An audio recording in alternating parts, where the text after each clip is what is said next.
बहुत समय पहले की बात है। एक गांव में रामू और श्यामू नाम के दो भाई रहते थे।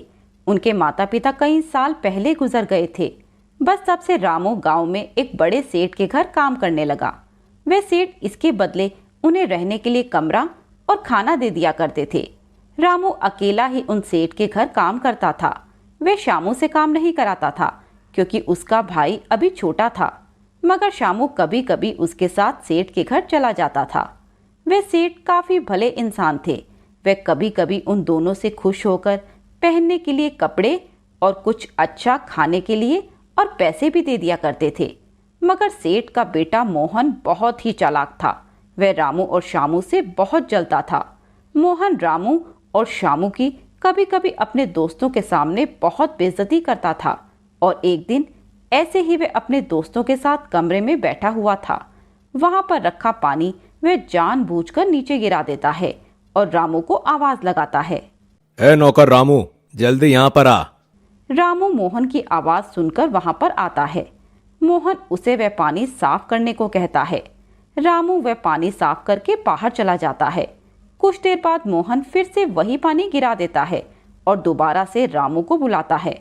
मगर इस बार रामू ने उसे पानी गिराते हुए देख लिया था। आप ऐसा जानबूझकर बार बार क्यों कर रहे हो? नौकर है तो नौकर के पजामे में रह। मेरी मर्जी, मैं जो कुछ करूं। तुझे यहाँ काम के लिए रखा है तो यहाँ काम कर, ज्यादा जुबान मत लड़ा, समझा? मोहन गुस्से में आकर रामू को लात मार देता है और रामू दूर जाकर गिरता है। यह सब उसके पिता देख लेते हैं। वे रामू को जाकर उठाते हैं और गुस्से से मोहन की तरफ आते हैं। मोहन, तूने यह क्या किया? चल, अब रामू से माफी मांग। पिताजी, मैं इस रामू से माफी क्यों मांगू? अब क्या मैं इस नौकर से माफी मांगूंगा क्या? उसके पिताजी यह सुनकर और ज्यादा गुस्से में आ जाते हैं और वह गुस्से में आकर उसे एक थप्पड़ मार देते हैं। मोहन को अपने दोस्तों के सामने अपने पिता के हाथ से थप्पड़ खाकर बहुत बेइज्जती महसूस होती है। वह अपना मुंह छुपाकर वहां से चला जाता है। आज तो उस रामू ने हद ही पार कर दी। मेरे दोस्त मेरे बारे में क्या सोच रहे होंगे? उसने मेरी सारी इज्जत मिट्टी में मिला दी। अब मैं उन रामू और श्यामू को नहीं छोड़ूंगा। इसका बदला मैं उनसे जरूर लूंगा। अब मुझे कुछ ऐसा करना होगा जिससे मैं उन्हें अपने घर से ही नहीं बल्कि पूरे गांव से ही बाहर निकलवा दूं। मोहन रामू और श्यामू को गांव से बाहर निकालने के बारे में सोचने लगा। तभी उसे एक सुझाव आता है।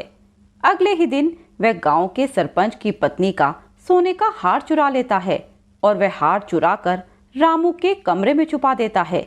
उस सोने के हार से सरपंच की पत्नी का बहुत लगाव था। जब सरपंच की पत्नी अलमारी में अपना हार देखती है तो उसे वह हार वहां नहीं दिखता। यह देखकर सरपंच की पत्नी के होश उड़ जाते हैं और वह रोते हुए चिल्लाने लगती है। हे भगवान, ये क्या हो गया? मेरा हार किसने चुरा लिया? सरपंच अपनी पत्नी की आवाज सुनकर उसके पास दौड़ा दौड़ा आता है। सरपंच की पत्नी उसे जब ये बात बताती है तो सरपंच गुस्से में आ जाता है। किसी की इतनी मजाल कि सरपंच के घर में चोरी करे? अगर वो चोर मेरे हाथ लग गया तो मैं उस चोर को छोड़ूंगा नहीं। सारे गांव में यह बात फैल जाती है कि सरपंच के घर में किसी ने उसकी पत्नी का हार चुरा लिया।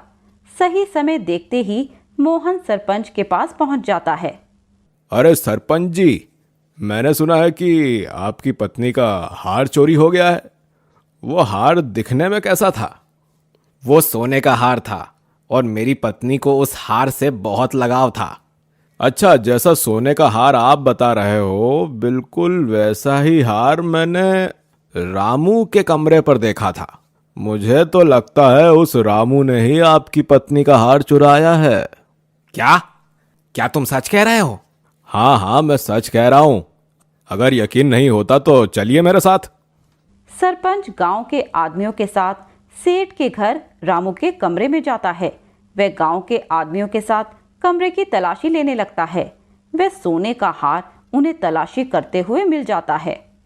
तेरी इतनी मजाल कि तू सरपंच के घर में चोरी करेगा? नहीं नहीं सरपंच जी, मैंने ऐसा कुछ नहीं किया। किसी ने मुझे फंसाने की साजिश की है। आज इन्होंने आपके घर में चोरी की है, कल हमारे घर पर करेंगे। हम ऐसे चोरों को अपने गांव में नहीं रख सकते। इन्हें गांव से बाहर निकाल देना चाहिए। सरपंच को भी ये बात सही लगती है। सेठ रामू और शामू के कमरे के बाहर भीड़ लगी देखते हैं तो वे वहां जाते हैं। वहां जाकर उन्हें सारी बात पता चल जाती है, पर उन्हें विश्वास नहीं हुआ कि रामू और शामू ऐसा कर सकते हैं। वे उन दोनों को बचाने की कोशिश करते हैं, मगर गांव वाले और सरपंच के सामने सेठ की एक नहीं चली, क्योंकि सारे सबूत रामू और शामू के खिलाफ थे। चले जाओ यहाँ से, और आइंदा इस गांव में नजर भी मत आ जाना।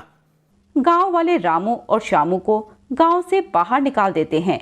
रामू को पता था कि यह काम जरूर सेठ के बेटे मोहन की ही करतूत है, क्योंकि पूरे गांव में वही उनसे चिढ़ता था।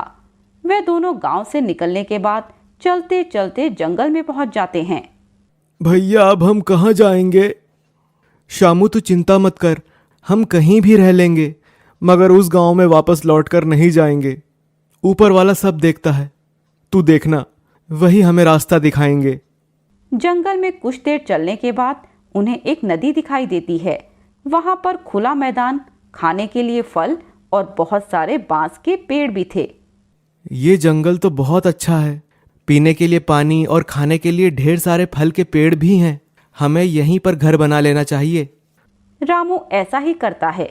बांस की लकड़ियों से अपने भाई के साथ घर तैयार करने लगता है। कुछ घंटों के प्रयास के बाद वे अपना घर बना लेते हैं। रामू और शामू उस बांस के घर में रहने लगते हैं। वहां का वातावरण शामू को बहुत अच्छा लगने लगता है। भैया आप सही कहते थे, भगवान हमें रास्ता जरूर दिखाएंगे।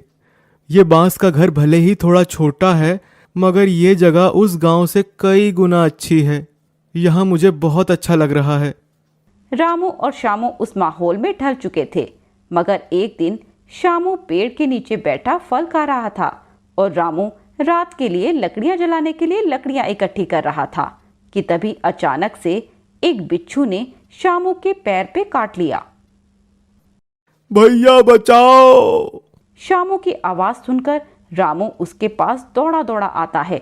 रामू उसके पास से बिच्छू जाता हुआ देख लेता है।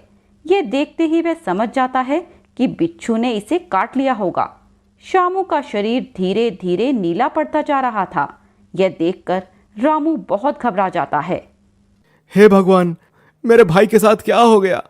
भगवान, मेरे भाई की रक्षा कीजिए। इसके सिवा मेरी जिंदगी में और कोई नहीं है। तभी पास ही में से एक बूढ़े बाबा गुजर रहे थे। बूढ़े बाबा रामू की आवाज सुनकर उसके पास आते हैं। क्या हुआ बेटा, तुम इतना रो क्यों रहे हो?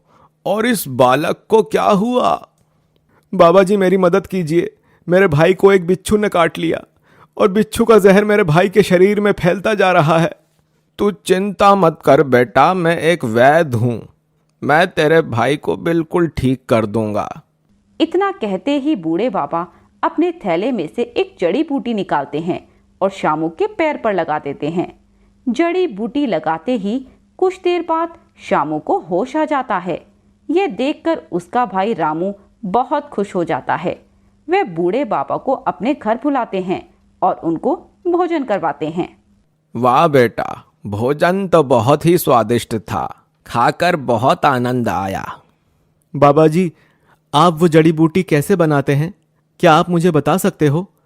अगर आगे कभी किसी जंगली जानवर ने हमें काट लिया तो उससे हम ठीक हो सकते हैं? हाँ हाँ, क्यों नहीं। बल्कि इस जड़ी बूटी से जानवरों का जहर ही नहीं, बल्कि कोई भी रोग तुरंत ठीक हो जाता है। बूढ़े बाबा रामू को बता देते हैं कि वह जड़ी बूटी कैसे बनती है। रामू भी अब जड़ी बूटी बनाना सीख गया था। उसके बाद वह बूढ़े बाबा वहां से चले जाते हैं। बस फिर रामू उस जड़ी बूटी की मदद से लोगों की भी मदद करने लगा। किसी को कुछ भी समस्या होती तो वह रामू के पास आ जाते। धीरे धीरे आसपास के गांव में यह बात फैल जाती है कि जंगल में एक बांस के घर में एक लड़का लोगों का रोग तुरंत ठीक कर देता है। जिस सेठ के घर में रामू और शामू काम करते थे, उस सेठ के बेटे मोहन को एक सांप काट लेता है और उसका पूरा शरीर नीला पड़ जाता है। उस गांव में भी यह बात फैल चुकी थी कि कोई लड़का है जंगल में जो रोग तुरंत ठीक कर देता है। इसीलिए सेठ अपने बेटे को घोड़ा गाड़ी पर बिठाकर लोगों से पता करते करते जंगल में उन्हीं के बांस के घर के बाहर पहुंच जाते हैं। अरे कोई है भाई, मेरी मदद करो। तभी रामू और शामू अपने घर से बाहर आते हैं। जब वह सेठ रामू और शामू को बांस के घर में देखता है तो वह बहुत चौंक जाता है। उन्हें पता चल जाता है कि रामू ही लोगों की मदद करता है और लोगों को ठीक करता है। तो वे उन दोनों के आगे हाथ जोड़ने लगते हैं। मेरे बेटे को बचा लो, उसकी जान खतरे में है।